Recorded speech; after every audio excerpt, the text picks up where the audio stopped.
Hello everyone, आप सभी को स्कूल ब्लॉक्स 06 में स्वागत है। तो चलिए, एक स्टेटमेंट है।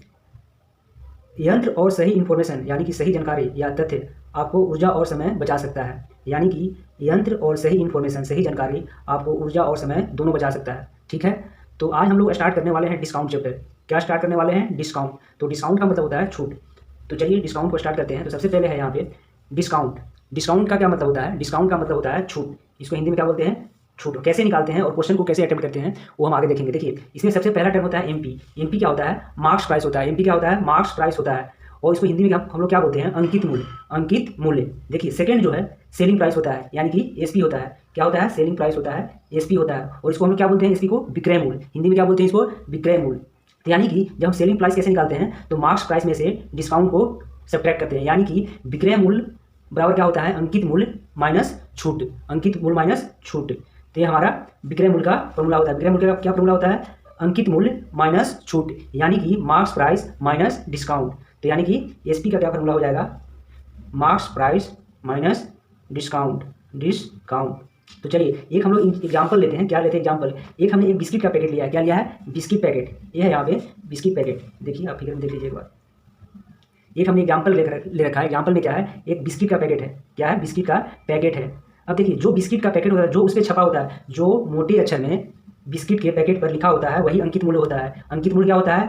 हमने बिस्किट का एक एग्जाम्पल ले रखा है, तो हमने क्या बोल रहे हैं? जो मोटे अक्षर में बिस्किट के पैकेट पर लिखा है वही अंकित मूल्य है, और उसी को हम लोग इंग्लिश में मार्क्स प्राइस बोलते हैं। उसी को हम लोग मार्क्स प्राइस मिलते हैं। यानी कि जो बिस्किट के मूल्य पर छपा है मोटे अक्षर में, उसको क्या बोलते हैं? मार्क्स प्राइस बोलते हैं।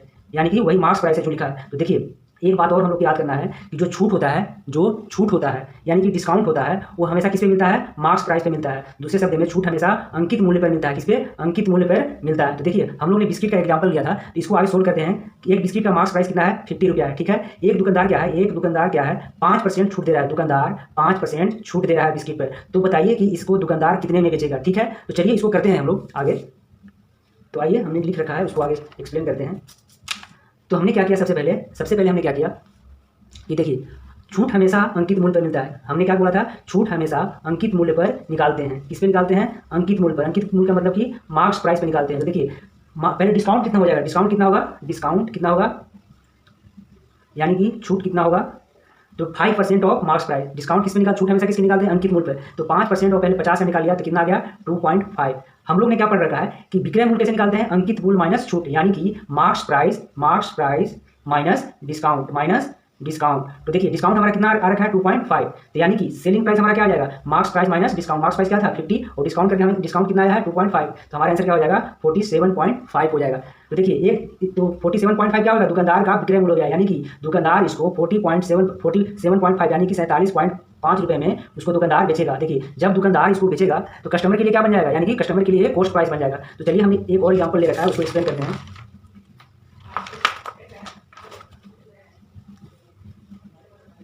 देखिए, एक एग्जाम्पल हमने लिखा है, कहता है कि the marks price of A ceiling fan.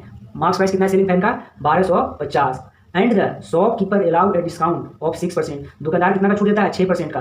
On it find the selling price of the fan, यानी कि सेलिंग दुकानदार उसको कितना में बेचेगा? 6 कब? जब 6% छूट दे रहा है। तो इसको हिंदी में बार पढ़ लेते हैं। एक पंखा का अंकित मूल्य, क्या अंकित मूल्य? रुपये 1250 है, जिस पर दुकानदार 6% का छूट देता है। कितना का देता है? 6% का छूट देता है। तो पंखा का विक्रय मूल्य क्या होगा? तो देखिए, हम लोगों ने क्या पढ़ रखा है कि सेलिंग प्राइस कैसे निकालते हैं? Marks price minus discount. और दूसरी बात हमने क्या पढ़ रखा है कि डिस्काउंट हमेशा किसपे मिलता है? Marks price. तो सबसे पहला हमारा कदम क्या होगा? हमें मार्क्स प्राइस निकालना होगा, सॉरी डिस्काउंट निकालना होगा, यानी कि छूट निकालना होगा। तो देखिए, छूट कैसे निकाल देते हैं?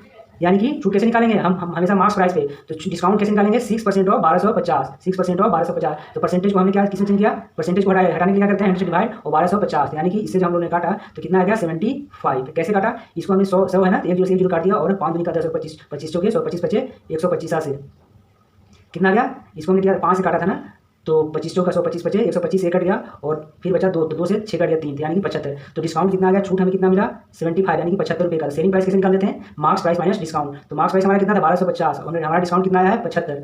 तो यानी कि सेलिंग प्राइस कितना हो जाएगा? 1175। इसका मतलब ये हुआ, यानी कि दुकानदार इसको कितने में बेचेगा? अब 1175 रुपया में। तो कहने का मतलब ये था कि इस पर कितना अंकित मूल्य था? फैन पे कितना अंकित मूल्य था? तो इसमें अंकित मूल्य था कितना? 1250। लेकिन जब वो 6% डिस्काउंट दिया तो कितना बेचेगा उसको? 1175। 1175 में दुकानदार बेचेगा। तो इसको आगे क्या लिख सकते हैं कि यह 1175 खरीदार के लिए इसको क्या लिख सकते हैं आगे कि यह 1175 खरीदार के लिए क्रय मूल्य होगा यानी कि कॉस्ट प्राइस होगा। तो थैंक यू, आज के लिए इतना ही। आगे में हम लोग क्या पढ़ेंगे, आगे में हम लोग पढ़ेंगे टैक्स के बारे में। हम लोग पढ़ेंगे किसके बारे में, टैक्स, वैट के बारे में पढ़ेंगे, यानी कि वैल्यू एडेड टैक्स, यानी कि किसी वस्तु पर, किसी बिस्किट पे मान लीजिए तो इस पर अगर टैक्स लगता है तो टैक्स लगने के बाद उसका परसेंटेज कॉस्ट प्राइस क्या होता है, रियल में कॉस्ट प्राइस क्या होता है, ठीक है, उसके बारे में पढ़ेंगे हम लोग। Thank you.